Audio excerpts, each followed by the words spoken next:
وإذا سمعوا ما أنزل إلى الرسول ترى أعينهم تفيض من الدمع مما عرفوا من الحق يقولون ربنا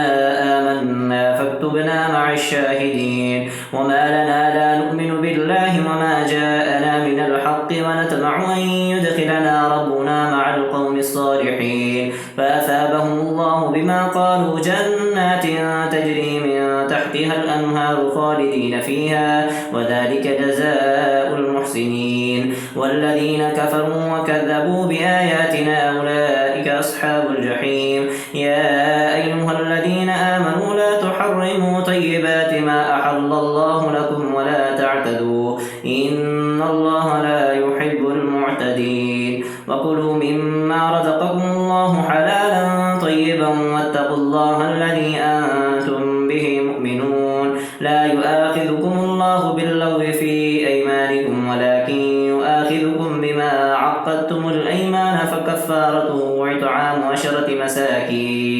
عشرة مساكين من أوسط ما تطعمون أهليكم أو كسوتهم أو تحرير رقبة فمن لم يجد فصيام 3 أيام ذلك كفارة أيمانكم إذا حلفتم واحفظوا أيمانكم كذلك يبين الله لكم آياته لعلكم تشكرون يا أيها الذين آمنوا إنما الخمر والميسر والأنصاب والأزلام رجس من عمل الشيطان فاجتنبوه لعلكم تفلحون إنما يريد الشيطان أن يوقع بينكم العداوة والبغضاء في الخمر والميسر ويصدكم عن ذكر الله وعن الصلاة فهل أنتم منتهون وأطيعوا الله وأطيعوا الرسول فاحذروا فإن توليتم فاعلموا أنما على رسولنا البلاغ المبين ليس على الذين آمنوا وعملوا الصالحات جناح فيما طعموا إذا ما اتقوا وآمنوا وعملوا الصالحات ثم اتقوا وأحسنوا والله يحب المحسنين يا أيها الذين آمنوا ليبلونكم الله بشيء من الصيد تناله أيديكم ورماحكم ليعلم الله من يخافه بالغيب فمن اعتدى بعد ذلك فله عذاب عليم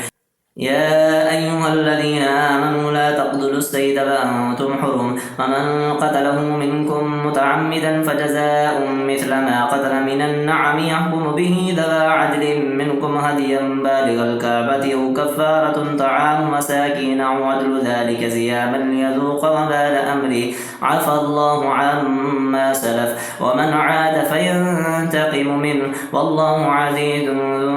انتقام أحل لكم صيد البحر وطعامه متاعا لكم وللسيارة وحرم عليكم صيد البر ما دمتم حرما واتقوا الله الذي إليه تحشرون جعل الله الكعبة البيت الحرام قياما للناس والشهر الحرام والهدي والقلائد ذلك لتعلموا أن الله يعلم ما في السماوات وما في الأرض وأن الله بكل شيء عليم اعلموا أن الله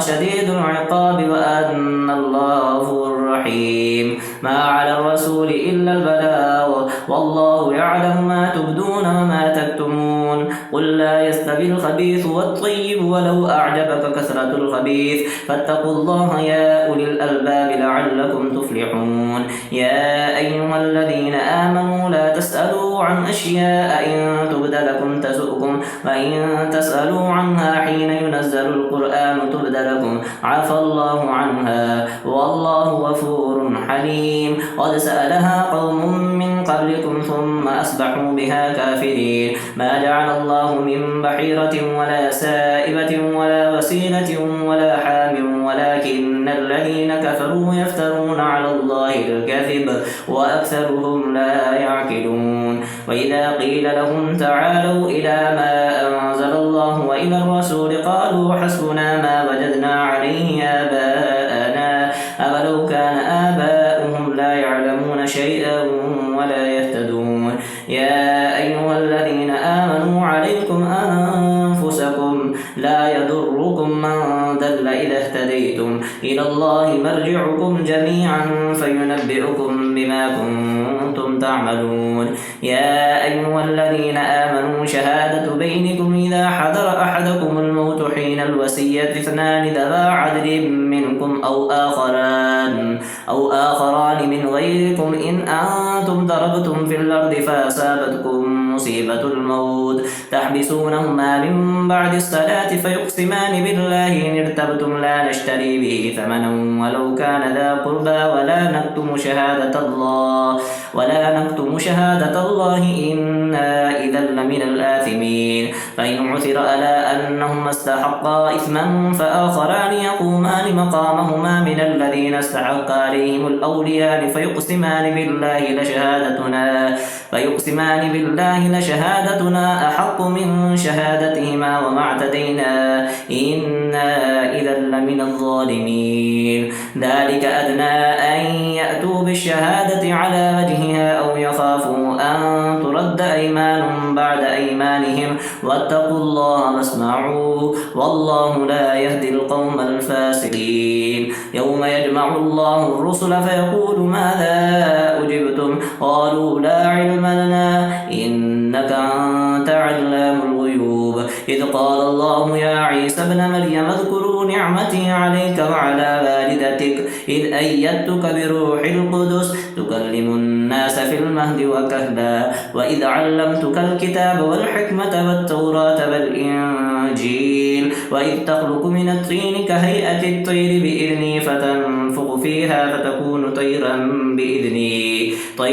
بإذني وتبرئ الأكمه والأبرص بإذني وإذ تخرج الموتى بإذني وإذ كففت بني إسرائيل عنك إذ جئتهم بالبينات فقال الذين كفروا منهم إن هذا إلا سحر مبين. وإذا أوحيت إلى الحواريين أن آمنوا بي وبرسولي قالوا آمنا واشهد بأننا مسلمون. إذ قال الحواريون يا عيسى ابن مريم هل يستطيع ربك أن ينزل علينا مائدة من السماء قال اتقوا الله إن كنتم مؤمنين. قالوا نريد أن نأكل منها وتطمئن قلوبنا ونعلم أن قد صدقتنا ونكون عليها من الشاهدين. قال عيسى ابن مريم اللهم ربنا أنزل علينا مائدة من السماء تكون لنا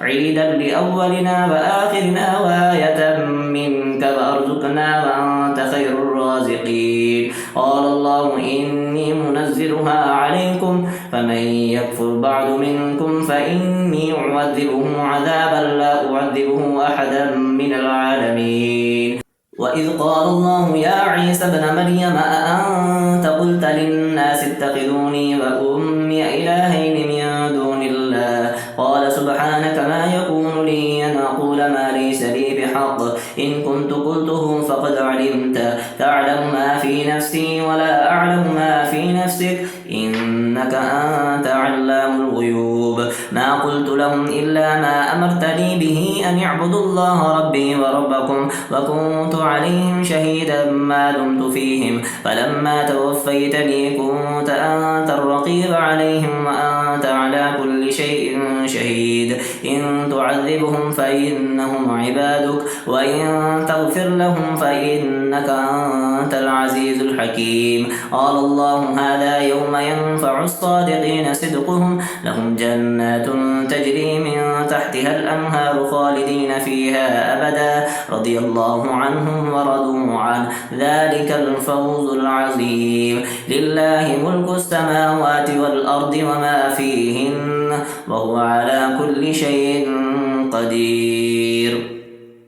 بسم الله الرحمن الرحيم. الحمد لله الذي خلق السماوات والأرض وجعل الظلمات والنور ثم الذين كفروا بربهم يعدلون. هو الذي خلقكم من طين ثم قضى أجلا وأجل مسمى عنده ثم أنتم تمترون. وهو الله في السماوات وفي الأرض يعلم سركم وجهركم ويعلم ما تكسبون وما تأتيهم من آية من آيات ربهم إلا كانوا عنها معرضين فقد كذبوا بالحق لما جاءهم فسوف يأتيهم أنباء ما كانوا به يستهزئون ألم يروا كم أهلكنا من قبلهم من قرن مكناهم في الأرض ما لم نمكن لهم وأرسلنا السماء عليهم مدرارا وجعلنا الأنهار تجري من تحتهم فأهلكناهم بذنوبهم وأنشأنا من بعدهم قرنا آخرين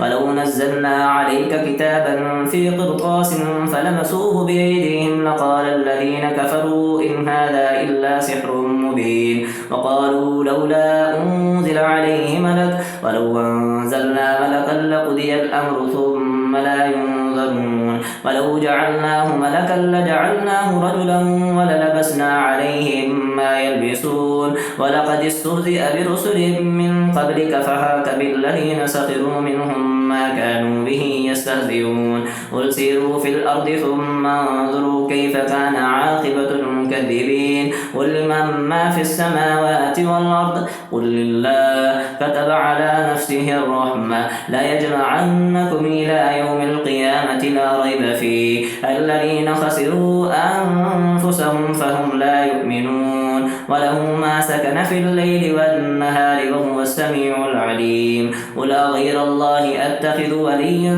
فاتر السماوات والأرض وهو يطعم ولا يطعم قل إني أمرت أن أكون أول من أسلم ولا تكونن من المشركين قل إني أخاف إن عصيت ربي عذاب يوم عظيم من يصرف عنه يومئذ فقد رحمه وذلك الفوز المبين وإن يمسسك الله بضر فلا كاشف له إلا هو وإن يمسسك بخير فهو على كل شيء قدير وهو القاهر فوق عباده وهو الحكيم الخبير قل أي شيء أكبر شهادة قل الله شهيد بيني وبينكم أوحي إلي هذا القرآن لأنذركم به ومن بلغ أئنكم لتشهدون أن مع الله آلهة أخرى قل لا أشهد قل إنما هو إله واحد وإنني بريء مما تشركون الذين آتيناهم الكتاب يعرفونه كما يعرفون أبناءهم الذين خسروا أنفسهم فهم لا يؤمنون ومن أظلم ممن افترى على الله كذبا أو كذب بآياته إنه لا يفلح الظالمون ويوم نحشرهم جميعا ثم نقول للذين أشركوا أين شركاؤكم الذين كنتم تزعمون ثم لم تكن فتنتهم إلا أن قالوا والله ربنا ما كنا مشركين انظر كيف كذبوا على أنفسهم وضل عنهم ما كانوا يفترون ومنهم من يستمع إليك وجعلنا على قلوبهم أكنة أن يفقهوه وفي آذانهم وقرا وإن يروا كل آية لا يؤمنوا بها حتى إذا جاءوك يجادلونك يقول الذين كفروا إن هذا إلا أساطير الأولين وهم ينهون عنه وينهون عنه وإن يهلكون إلا أنفسهم وما يشعرون ولو ترى إذ وقفوا على النار فقالوا يا ليتنا نرد ولا نكذب بآيات ربنا ونكون من المؤمنين بل بدا لهم ما كانوا يخفون من قبل ولو ردوا لعادوا لما نهوا عنه وإنهم لكاذبون وقالوا إن هي إلا حياتنا الدنيا وما نحن بمبعوثين ولو ترى إذ وقفوا على ربهم قال أليس هذا بالحق قالوا بلى وربنا قال فذوقوا العذاب بما كنتم تكفرون قد خسر الذين كذبوا بلقاء الله حتى إذا جاءتهم الساعة بغتة قالوا يا حسرتنا على ما فرطنا فيها وهم يحملون أوزارهم على ظهورهم ألا ساء ما يذرون وما الحياة الدنيا إلا لعب ولهو وللدار الآخرة خير للذين يتقون أفلا تعقلون قد نعلم إنه ليحزنك الذين يقولون فإنهم لا يكذبونك ولكن الظالمين بآيات الله يجحدون ولقد كذبت رسل من قبلك فصبروا على ما كذبوا وأوذوا حتى أتاهم نصرنا ولا مبدل لكلمات الله ولقد جاءك من نبأ المرسلين وإن كان كبر عليك إعراضهم فإن استطعت أن تبتغي نفقا في الأرض أو سلما في السماء فتأتيهم بآية ولو شاء الله لجمعهم على الهدى فلا تكونن من الجاهلين إنما يستجيب الذين يسمعون والموتى يبعثهم الله ثم إليه يرجعون وقالوا لولا نزل عليه آية من ربه قل إن الله قادر على أن ينزل آية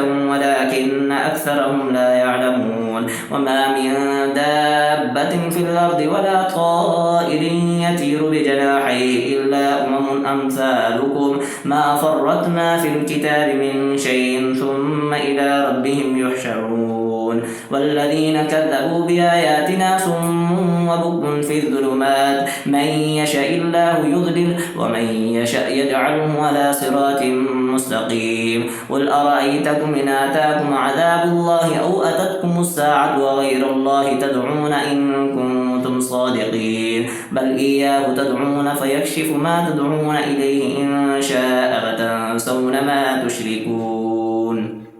ولقد أرسلنا إلى أمم من قبلك فأخذناهم بالبأساء والضراء لعلهم يتضرعون فلولا إذ جاءهم بأسنا تضرعوا ولكن قست قلوبهم وزين لهم الشيطان ما كانوا يعملون فلما نسوا ما ذكروا به فتحنا عليهم أبواب كل شيء حتى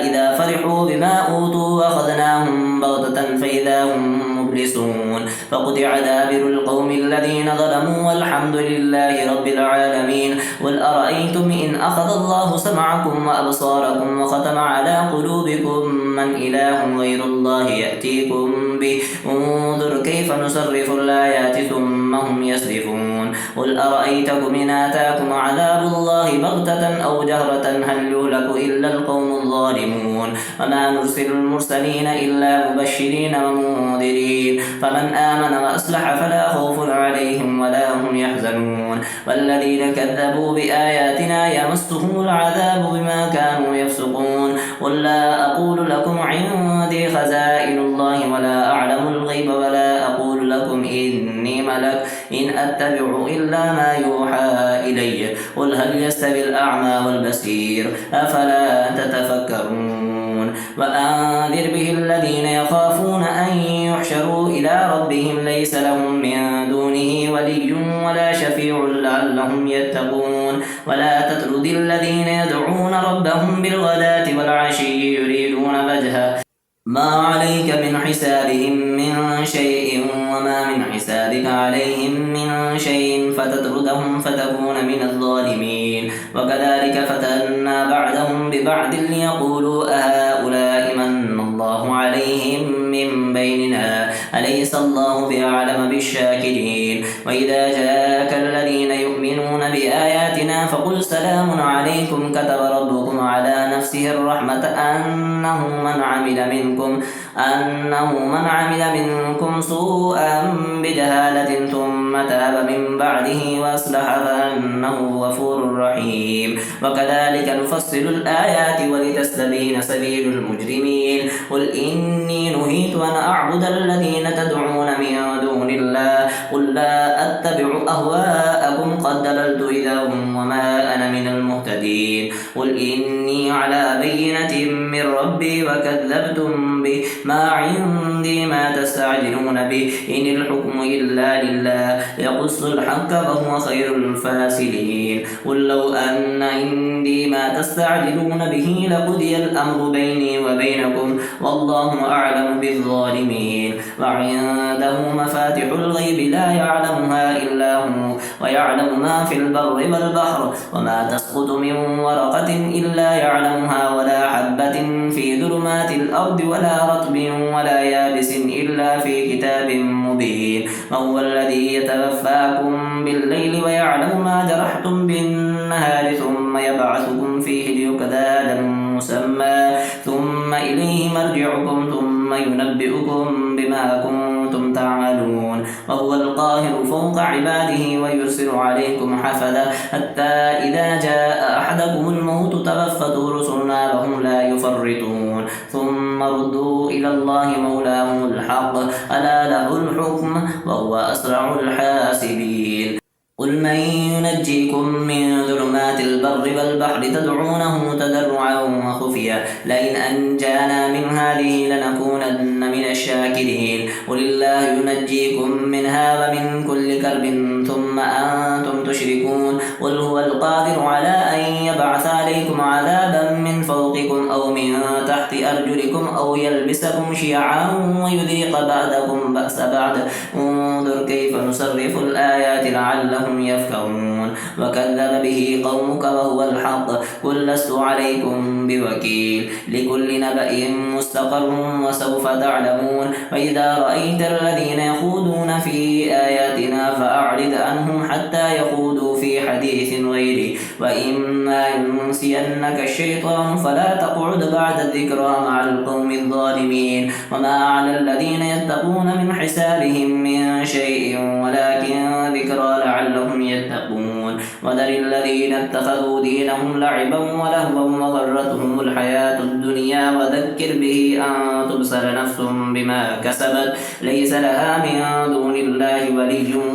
ولا شفيع وإن تعدل كل عدل لا يؤخذ منها أولئك الذين أبصروا بما كسبوا لهم شراب من حميم وعذاب عليم بما كانوا يكفرون. ولا ندعو من دون الله ما لا ينفعنا ولا يضرنا ونرد على أعقابنا بعد إذ هدانا الله كالذي استهوته الشياطين في الأرض حيران له أصحاب يدعونه إلى الهدى ائتنا قل إن هدى الله هو الهدى وأمرنا لنسلم لرب العالمين ونقيم الصلاة واتقوه وهو الذي إليه تحشرون. وهو الذي خلق السماوات والأرض بالحق ويوم يقول كن فيكون قوله الحق وله الملك يوم ينفخ في الصور عالم الغيب والشهادة وهو الحكيم الخبير. وإذ قال إبراهيم لأبيه آذر أتتخذ أصناما آلهة إني أراك وقومك في ضلال مبين. وكذلك نري إبراهيم ملكوت السماوات والأرض وليكون من الموقنين. فلما جن عليه الليل رأى كوكبا قال هذا ربي فلما أفل قال لا أحب الآفلين. فلما رأى القمر بازغا قال هذا ربي فلما أفل قال لئن لم يهدني ربي لأكونن من القوم الضالين.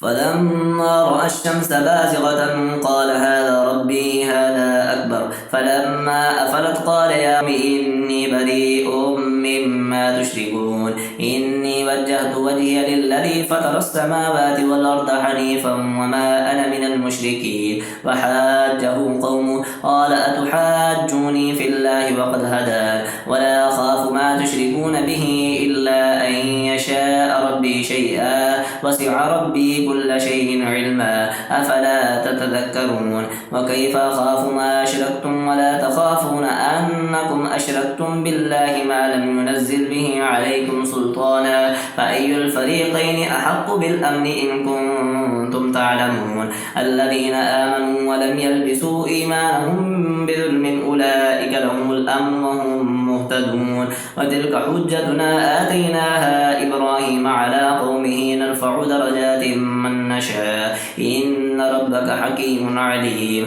ووهبنا له إسحاق ويعقوب كلا هدينا ونوحا هدينا من قبل ومن ذريته داود وسليمان وأيوب ويوسف وموسى وهارون وكذلك نجزي المحسنين. وزكريا ويحيى وعيسى وإلياس كل من من الصالحين وإسماعيل واليسع ويونس ولوطا وكلا فضلنا على العالمين ومن آبائهم وذرياتهم وإخوانهم واجتبيناهم وهديناهم إلى صراط مستقيم ذلك هدى الله يهدي به من يشاء من عباده ولو أشركوا لحبط عنهم ما كانوا يعملون أولئك الذين آتيناهم الكتاب والحكم والنبوة فإن يكفر بها هؤلاء فقد وكلنا بها قوما ليسوا بها كافرين أولئك الذين هدى الله فبهداه مقتده قل لا أسألكم عليه أجرا إن هو إلا ذكرى للعالمين وما قدروا الله حق قدره إذ قالوا ما أنزل الله على بشر من شيء قل من أنزل الكتاب الذي جاء به موسى نورا وهدى للناس تجعلونه قراتيس تبدونها وتخفون كثيرا وعلمتم ما لم تعلموا أنتم ولا آباؤكم قل الله ثم ذرهم في خوضهم يلعبون وهذا كتاب أنزلناه مبارك مصدق الذي بين يديه ولتنذر القرى ومن حولها والذين يؤمنون بالآخرة يؤمنون به وهم على صلاتهم يحافظون ومن أظلم ممن افترى على الله كذبا أو قال أوحي إلي ولم يوحى إليه شيء ومن قال سأنزل مثل ما أنزل الله ولو ترى إذ الظالمون في غمرات الموت والملائكة باسطوا أيديهم أخرجوا أنفسكم اليوم تجزون عذاب الهون بما كنتم تقولون على الله غير الحق وكنتم عن آياته تستكبرون ولقد جئتمونا فرادا كما خلقناكم أول مرة وتركتم ما خولناكم وراء ظهوركم وما نرى معكم شفعاءكم الذين زعمتم أنهم فيكم شركاء لقد تقطع بينكم وضل عنكم ما كنتم تزعمون إن الله فالق الحب والنوى يخرج الحي من الميت ومخرج الميت من الحي ذلكم الله فأنا تؤفكون فالق الإصباح وجعل الليل سكنا والشمس والقمر حسبانا ذلك تقدير العزيز العليم وهو الذي جعل لكم النجوم لتهتدوا بها في ظلمات البر والبحر قد فصلنا الآيات لقوم يعلمون وهو الذي أنشأكم من نفس واحدة فمستقر ومستودع قد فصلنا الآيات لقوم يفقهون وهو الذي أنزل من السماء ماء فأخرجنا به نبات كل شيء فأخرجنا منه خضرا نخرج منه حبا متراكبا ومن النخل من طلعها قنوان دانية وجنات من أعناب والزيتون والرمان مشتبها وغير متشابه انظروا إلى ثمره إذا أثمر وينعي إن في ذلك لآيات لقوم يؤمنون وجعلوا لله شركاء الجن وخلقهم وخلقوا له بنين وبنات بغير علم سبحانه وتعالى عما يصفون بديع السماوات والأرض أنى يكون له ولد ولم تكن له صاحبة وخلق كل شيء وهو بكل شيء عليم ذلكم الله ربكم لا إله إلا هو خالق كل شيء فاعبدوه وهو على كل شيء وكيل لا تدركه الأبصار وهو يدرك الأبصار وهو اللطيف الخبير قد جاءكم بصائر من ربكم فمن أبصر فلنفسه ومن عمي فعليها وما أنا عليكم بحفيظ وكذلك نصرف الآيات وليقولوا درست بل نبينه لقوم يعلمون اتبع ما أوحي إليك من ربك لا إله إلا هو وأعرض عن المشركين ولو شاء الله ما أشركوا وما جعلناك عليهم حفيظا وما أنت عليهم بوكيل ولا تسبوا الذين يدعون من دون الله فيسبوا الله عدوا بغير علم كذلك زينا لكل أمة عملهم ثم إلى ربهم مرجعهم فينبئهم بما كانوا يعملون وأقسموا بالله جهد أيمانهم لئن جاءتهم آية ليؤمنن بها قل إنما الآيات عند الله وما يشعركم أنها إذا جاءت لا يؤمنون ونقلب أفئدتهم وأبصارهم كما لم يؤمنوا به أول مرة ونذرهم في طغيانهم يعمهون